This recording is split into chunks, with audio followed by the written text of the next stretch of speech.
예, 오늘 6월 29일 또 새로운 한 주를 시작합니다. 다시 시작하는 힘이라는 제목으로 신명기 20번째 말씀 함께 나누겠습니다.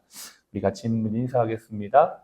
예, 새로운 인사를 잘 모르시는 분이 계셔서 또 한번 알려드립니다. 제가 말씀에 딱 이렇게 하면 여러분의 푹 이렇게 하시면 됩니다. 은혜의 푹. 예, 제가 말씀에 딱 여러분은 은혜의 푹 이렇게 인사하시면 되는데요. 은혜의 푹 할 때 옆에 있는 분 서로 보시면서 인사하는 겁니다. 아시겠죠? 인사합니다. 말씀에 딱 은혜의 푹. 네. 오늘 우리가 살아가면서 많은 실패와 좌절, 또 때로는 연약함과 아픔을 경험합니다. 가정에서는 내가 좋은 부모가 되겠다, 배우자가 되겠다고 다짐하지만 화를 내고 또 후회할 때가 많고 치열한 일터의 현장 속에서는 그리스도인답게 구별된 삶을 살고자 하나 세상의 방식과 타협하고 무너질 때도 있습니다. 실패와 고난이 반복되면 우리는 깊은 좌절에 빠지고 스스로를 정죄하면서 다시 시작할 수 있을까라고 생각하며 두려워할 때가 있습니다.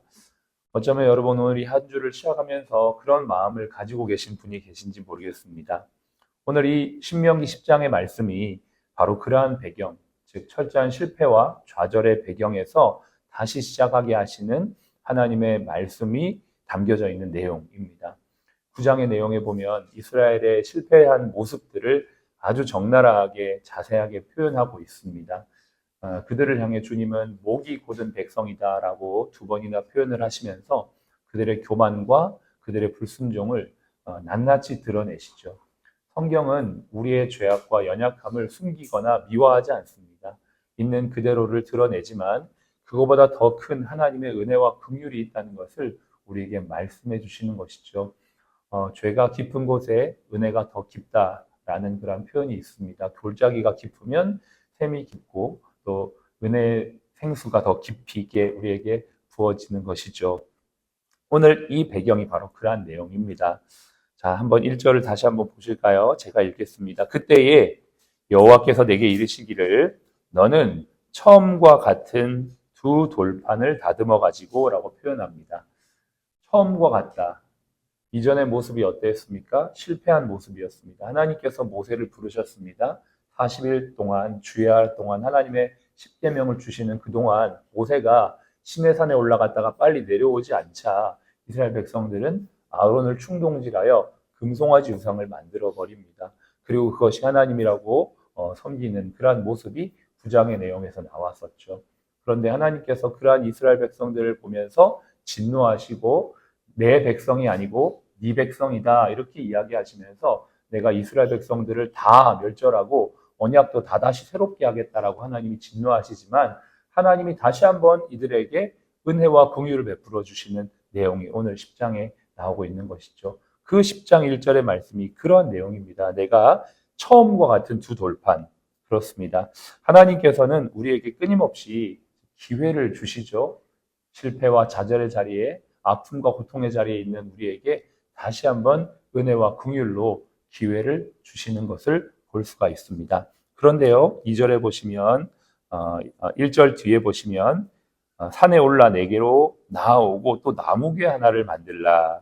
내가 깨뜨린 처음 판에 쓴 말을 내가 그 판에 쓰리니 너는 그것을 그 궤에 넣으라 하시기로 내가 조각목으로 궤를 만들고라고 말하고 있습니다. 하나님께서 두 번째 십계명의 판을 친히 새겨주시면서 3절에 보면 조각목으로 궤를 만들어서 그 말씀 십계명 판을 그 궤 안에 담으라라고 말씀을 하십니다. 이 조각목은 시띠나무인데요. 광야에서 가장 흔하고 익숙하게 볼 수 있는 나무입니다. 주로 어디에 쓰이냐? 땔감에 쓰는 나무입니다. 나무가 볼품이 없어요. 옹이도 많고 이렇게 뭔가를 이렇게 나무로 만들 수 있는 그러한 재질이 아니라는 것입니다. 이러한 조각목을 가지고 하나님께서 돌판을 담을 궤를 만들라고 하십니다. 여러분 이것은 참으로 놀라운 은혜의 말씀이죠. 사실 이 조각목은 바로 우리와 같은 모습인 것입니다. 우리는 사실 어떤 의미에서는 하나님 보시기에는 참으로 연약하고 부족하고 볼품없는 그러한 모습을 가지고 있는 인생들입니다. 상처도 많고 옹이같이 정말 틀어짐도 있고 그런데 그러한 조각목과 같은 나무로 하나님의 말씀을 담는 궤를 만들라고 하신 것, 이것은 바로 우리와 같은 인생에 하나님의 말씀을 담으시고 우리의 삶이 존귀해서가 아니라 그 하나님의 말씀으로 인하여 존귀한 삶을 다시 한번 시작할 수 있는 은혜를 이 말씀을 통해 약속하시는 내용인 것입니다. 다시 시작할 수 있는 힘의 근원이 어디에 있습니까? 우리의 잘남이나 우리의 강건함이나 우리의 지혜나 건강에 있지 아니하고 오직 하나님의 다시 시작하게 하시는 은혜와 긍휼 속에 있다는 것을 우리가 기억합니다. 우리는 그렇습니다. 조각목과 같은 인생입니다. 그러나 우리를 하나님께서 부르시고 우리를 챙겨주시고 우리를 다시 한번 빚어주셔서 그 안에 하나님의 말씀을 담아주신 것, 담아주신 말씀이 무엇입니까? 은혜와 긍휼의 말씀이라는 것입니다. 다시 시작할 수 있는 힘의 근거는 바로 이것입니다.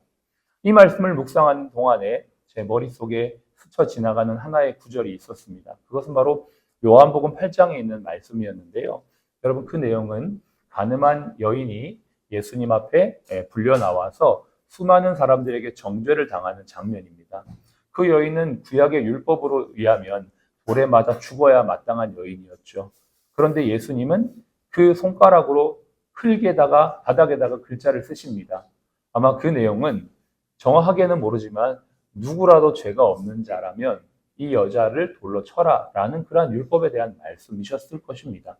예수님이 친히 손가락으로 그 바닥에 흙에 글자를 써 내려가셨을 때 그들의 들었던 정죄의 돌은 다 없어지고 그들의 마음속에는 이제는 용서와 긍휼로 변화되어서 각자의 자리로 돌아가게 되는 것들을 보게 됩니다.